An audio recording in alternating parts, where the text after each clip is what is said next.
کیونکہ کبھی ان کے پی ٹی آئی کے جو وفاقی وزراء ہیں انکلوڈنگ دا پرائم منسٹر وہ یہ کہتے ہیں کہ جی 18ویں ترمیم کو ریوزٹ کرنے کی کوئی ضرورت نہیں ہے. جو ان کے سابقہ وزیر اطلاعات تھے وہ کہتے تھے کہ 18ویں آئینی ترمیم بڑی خوبصورت چیز تھی, بڑا اچھا ڈاکیومنٹ تھا.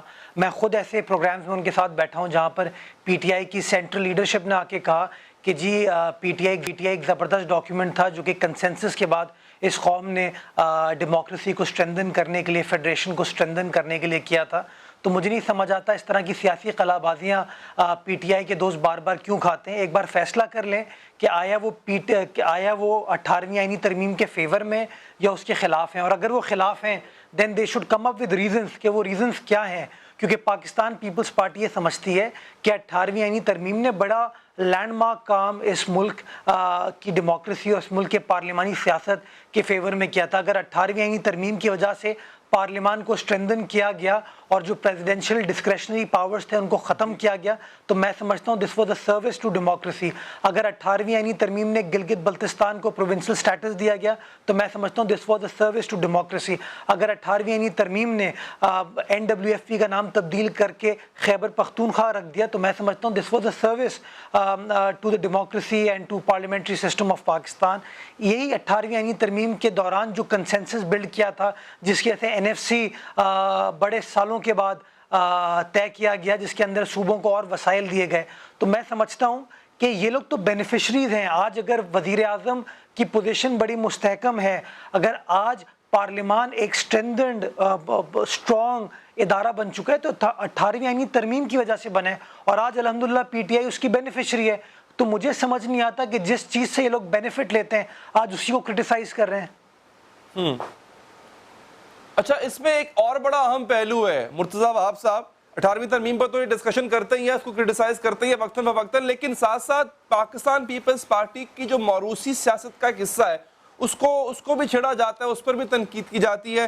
پاکستان پیپلز پارٹی کی ایبریشن کو چینج کر کے انہوں نے ایک اور ایبریویشن ایجاد کی فردوس شمیم نقوی صاحب نے. میں شاید مناسب نہیں سمجھتا اس کو میں دہراؤں, لیکن وہ ریوالو کر رہی تھی زرداری صاحب کی گرد, بلاول صاحب کے گرد اور فریال صاحبہ کے گرد. اس موروثی سیاست اور پاکستان پیپلز پارٹی کو وہ کہتے ہیں ہائی جیک کر لیا ان تین لوگوں نے. یہ وجہ سمجھتے ہیں شاید وہ سندھ کی زبو حالی کی, ان کے مطابق. دیکھیے علی صاحب, اگر اس طرح کی غیر مہذب زبان استعمال کرنا پاکستان پیپلز پارٹی کا شیوا ہوتا تو ہم اس طرح کے القابات پاکستان تحریک انصاف کے لیے اور فردوس شمیم نقوی صاحب کے لیے بھی استعمال کر سکتے تھے, لیکن میری سیاسی جماعت, میری سیاسی تربیت اس بات کی اجازت نہیں دیتی کہ ہم اس طرح کی بات کریں. دیکھیے بڑی, میں سمجھتا ہوں اگر آپ زرداری صاحب کی بات کرتے ہیں, ان کی بڑی سروسز ہیں for the cause of democracy. 11 سال اس شخص نے جیل کاٹی اور آخر میں کوئی جرم ثابت نہیں ہوا. میں سمجھتا ہوں اتنی بڑی قربانی کا قاف بھی پاکستان تحریک انصاف کا کوئی لیڈر نہیں دے سکتا. عمران خان صاحب کو تو آپ چھوڑیے. اگر وہ بلاول صاحب کی بات کرتے ہیں تو بلاول صاحب is a connecting figure of Pakistan Peoples Party. ساری پاکستان پارٹی کی جو قیادت ہے وہ جلن ہوتی ہے بلاول بھٹو زرداری صاحب کی طرف سے. سملرلی جو فریال تالپور صاحبہ کو بار بار یہ لوگ مورد الزام ٹھہراتے ہیں, اگین ان کی کنٹریبیوشن ہے, ان کی سروسز ہیں, جس کی وجہ سے آج بھی پاکستان پیپلز پارٹی سندھ کے اندر ایک مستحکم پوزیشن کے ساتھ کھڑی ہوئی ہے. اور فریال تالپور جو ہیں کوئی سیاسی اعتبار سے نئی انٹری نہیں ہے. بی بی شہید کے زمانے میں ان کو 97 میں نواب شاہ سے نیشنل اسمبلی کا ٹکٹ دیا گیا تھا. 2001 میں 2005 میں وہ ضلع ناظمہ الیکٹ ہوئی تھی نواب شاہ سے, جس زمانے میں خان صاحب اپنی سیاسی بصیرت ڈھونڈنے میں لگے ہوئے تھے اور پرویز مشرف صاحب کی چمچ گیری کرنے میں لگے ہوئے تھے. تو میں سمجھتا ہوں یہ تو ایتھوس ہے پاکستان پیپلز پارٹی کا کہ ہم ایک خاندان کے طور پر کام کرتے ہیں. میں پاکستان پیپلز پارٹی کے خاندان کا حصہ ہوں. پاکستان پیپلز پارٹی کا ایک ایک کارکن جو ہے اس کے خاندان کا حصہ ہے. مجھے افسوس کے ساتھ کہنا پڑتا ہے شاید خان صاحب کے آس پاس نہ ان کے بھائی بہن ہیں نہ ان کے خاندان والے جن کو وہ سیاست میں استعمال کر سکیں, لیکن ان کے ساتھ کچھ رفقا کے بارے میں آپ ضرور بات کر سکتے ہیں. پرویز خٹک کا پورا خاندان آپ کو قومی اسمبلی میں اور صوبائی اسمبلی میں نظر آتا ہے.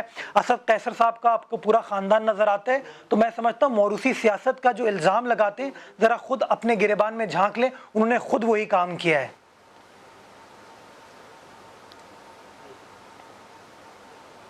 ٹھیک ہے. اچھا, ہمیں سر آپ کی بات ہے اور یہ آپ کی جماعت کا موقف ہے مرتضیٰ صاحب, پاکستان تحریک انصاف اس کو کاؤنٹر کس طرح کرتی ہے, جواب کیا دیتی ہے؟ ہمیں جوائن کیا حلیم عادل شیخ صاحب نے, پاکستان تحریک انصاف کے رہنما ہیں. حلیم عادل شیخ صاحب, یہ گفتگو آپ نے سنی مرتضیٰ وہاب صاحب کی, ایک پوائنٹ بڑا اہم ہے, آپ کو سندھ کے مسائل کا ادراک ہے, درد بھی ہوتا ہوگا سندھیوں کا, تو آپ ان پر بات کریں نا. آپ بار بار وفاق کے کردار نبھانے کو 18ویں ترمیم کے خاتمے کی بات کرتے ہیں, اس میں تبدیلی کی بات کرتے ہیں, ایک ایسی تبدیلی, ایک ایسی ترمیم جیسا کہ مرتضیٰ صاحب نے کہا جس کی وجہ سے اس کے بینیفیشری آپ بھی ہیں, وفاق میں بھی, اپنے صوبے میں بھی. اس چیز کے بینیفیشری ہونے کے ناطے آپ بار بار اس کو چھیڑنے کی بات کیوں کرتے ہیں حلیم صاحب؟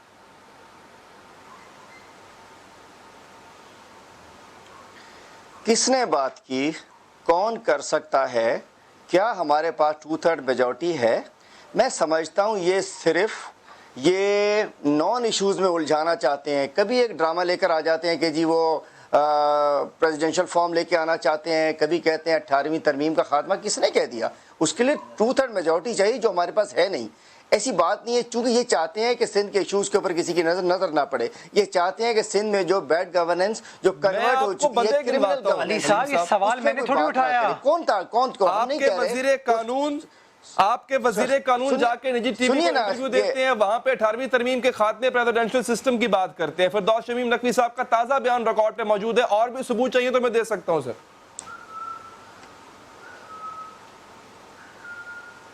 نہیں جی, دیکھیے وزیر قانون صاحب قانون کی بات کرتے ہیں, وہ ہماری گورنمنٹ کی پالیسی نہیں بتاتے. وہ اپنی پارٹی کی بھی بات کر سکتے ہیں, وہ قانون میں بتاتے ہیں کہ 149 سیکشن کے تحت کیا ہو سکتا ہے, کیا نہیں ہو سکتا. ایک وزیر قانون نے قانون بیان کرنے کو جب کسی صحافی نے سوال کیا ہوگا, انہوں نے اس کا جواب دے دیا ہوگا. لیکن 20 دفعہ ہماری پارٹی پالیسی آ چکی ہے کہ کوئی جو اس بات پر زور دیتے ہیں, شاہ فرمان کیوں بتاتے ہیں, فارم کی بات نہیں کی میں نے, عمران اسماعیل کیوں بتاتے ہیں, ترمیم ہم کر نہیں سکتے ہیں.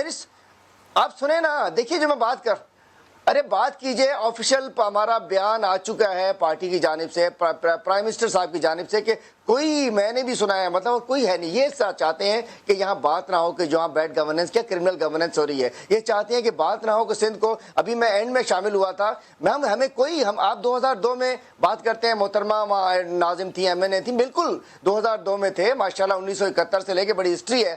آج کیا ہو رہا ہے سندھ میں؟ آج سندھ میں یہ ہو رہا ہے کہ سندھ میں پچھلے آڈیٹر جنرل کی رپورٹ آئی جس میں بتایا کہ 957 بلین کی irregularities سندھ میں ہوئی ہیں. 957 بلین, اور جس میں پچھلے سال 292 بلین اور 17-18 اور اس سے ایک سال پہلے 262 بلین کی, اور 391 بلین روپی, 391 ارب روپے انہوں نے 10 سال میں خرچ نہیں کیے. اب یہ کہتے رہتے ہیں جی نہیں ملے, NFC کھپے. ہم کہتے ہیں کہ پہلے اس کا تو حساب دو, اور کوئی 18ویں ترمیم میں ہم کوئی چھیڑخانی نہیں کر رہے. یہ ایڈز لگا دی گئی سندھ کے اندر. آپ دیکھیں, اللہ معاف کرے, 21,000 لوگوں کی اسکریننگ ہوئی ہے, تقریباً 750 کے قریب بچے, میجورٹی بچوں کی ان میں ایڈز نکل آئی ہے. پیپلز پارٹی سے حساب مانگے, ہم آپ کے ساتھ ہیں, اگر 3.5 لاکھ لیکن فردوس شمیم نقوی صاحب نے کل یہ بیان دیا, آج آپ ریٹریکٹ کر رہے ہیں. اب مجھے بتائیں, اپوزیشن لیڈر بیان دے وہ آفیشل سٹیٹمنٹ نہیں ہے, گورنر بیان دے وہ آفیشل سٹیٹمنٹ نہیں ہے, آپ کے ایک وزیر قانون بیان دے وہ بھی آفیشل سٹیٹمنٹ, تو آفیشل سٹیٹمنٹ کس کا ہے پھر؟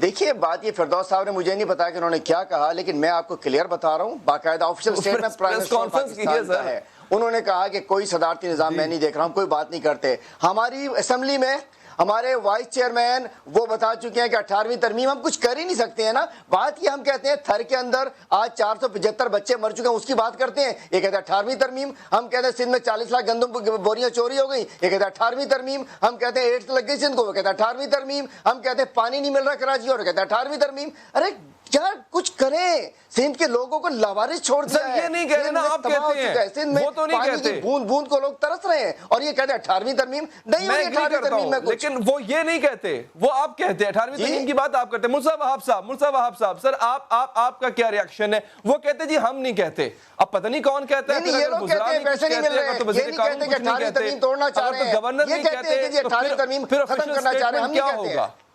بالکل, چلیں ٹھیک ہے. مرزا وہاب صاحب, اس سے زیادہ آفیشل سٹیٹمنٹ اور کیا ہو سر؟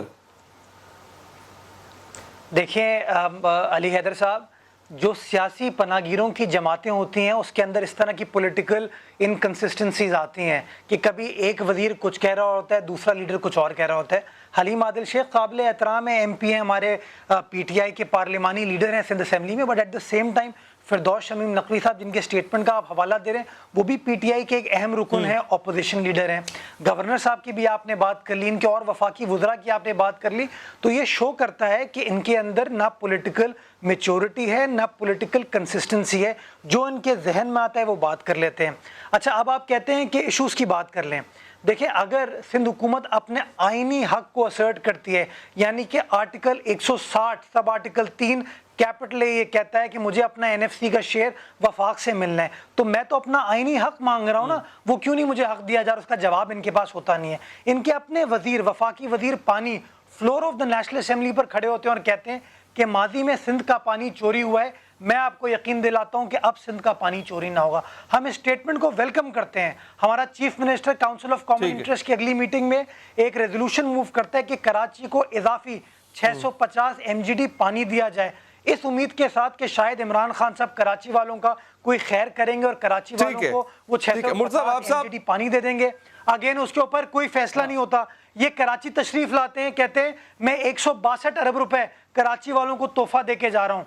4 ماہ گزر گئے، 162 روپے نہیں لگے، ہم نے ویٹ کیا PSDP کا، PSDP اناؤنس ہو گیا۔ اگر حلیم عادل شیخ صاحب PSD کے کتابچے کو نکال کے علی حیدر صاحب آپ کے پروگرام میں دکھا دیں کہ اس کے کس پیج پہ، کس صفحہ نمبر پہ، کس پیراگراف پہ کراچی شہر کے لیے 162۔ مرزا صاحب آپ کا شکریہ، علیم عادل صاحب آپ کا بھی بہت بہت شکریہ۔ پاکستان کی جیت، پاکستانی کرکٹ ٹیم کی جیت، تمام پاکستانیوں کو بہت بہت مبارک ہو، عید کا تحفہ ہے یہ آپ کے لیے۔